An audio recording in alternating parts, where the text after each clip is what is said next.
دوستو آپ کے سامنے ایک واقعہ بتانا ہے، غور سے سنیے گا۔ دوستو آج ہم جو ہیں دنیا کی دولت اتنی کما رہے جس کی کوئی حد نہیں، مگر اسے صحیح حقوق کس کے ہیں ہم پر یہ ادا کرنے کا طریقہ نہیں پتا، یا کس کے حقوق کتنے ہیں وہ ہمیں نہیں پتا۔ دوستو اسی طرح کا ایک واقعہ ہمارے سامنے آیا ہے۔ آپ جو ہے ایک تصویر دیکھیے گا، یہاں پر آپ کو تصویر نظر آ رہی ہوگی۔ اس تصویر کے اندر کچھ لوگ جو ہیں کسی کو دفنا رہے قبرستان کے اندر، اور اسی کے ساتھ ایک شخص جو ہے وہ پیچھے کھڑا ہوا ہے۔ اصل میں دوستو وہ شخص نہیں، وہ ایک عورت ہے۔ ہم بخوبی جانتے ہیں کہ اسلام کے اندر قبرستان میں عورت کو اجازت نہیں، اور دوستو یہ واقعہ اس طرح ہے کہ جو شخص انتقال کر گیا ہے وہ شخص نے جو ہے اپنے باپ کی دولت کے اوپر راج کیا۔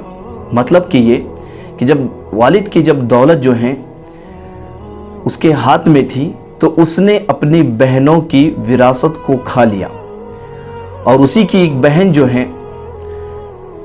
قبرستان میں جو کھڑی ہوئی اسی کی بہن ہے، اس نے 30 سال تک لگ بھگ لوگوں کے گھر پہ جا کر ٹکڑے مانگ کر کھانا کھایا، مگر اس بھائی کو رحم نہیں آیا۔ دوستو تو جب اس کے بھائی کا انتقال ہوا اور یہ جو بہن ہے تو قبرستان سے باہر جب اسے پتا چلا کہ میرے بھائی کا انتقال ہوا ہے تو قبرستان کے باہر آ کر جو ہے کھڑے رہ گئی۔ تو لوگوں نے جب دیکھا تو اسے منع کیا، مگر بہت جو ہے آرزویں کرنے کے بعد اسے قبرستان میں لایا گیا، اور جو ہے جب آ گئی تو دور کھڑے رہ کر جو ہے بھائی کا نظارہ دیکھ رہی ہیں، اور بھائی کا نظارہ دیکھنے کے بعد جو ہے اس کے بھائی کو قبر میں رکھا گیا۔ دوستو قبر میں جیسے ہی رکھا گیا، قبر کو جو ہے پورا اوپر تک ہموار کیا گیا، اس کے بعد جو ہے اس اللہ کی بندی نے جو ہے زور سے آواز لگائی اور روتے ہوئے کہا کہ اللہ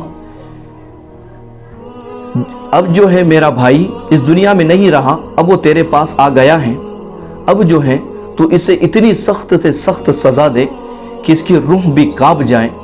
اے اللہ اس نے مجھے 30 سال تک جو ہے تڑپایا، میرے والد کے وراثت میں سے مجھے ایک حصہ تک، 1 روپیہ تک نہ دیا۔ یا اللہ جس طرح مجھے انہیں 30 سال تڑپایا ہے، یا اللہ تو اپنی قبر میں اس کو اس سے بھی زیادہ تڑپا۔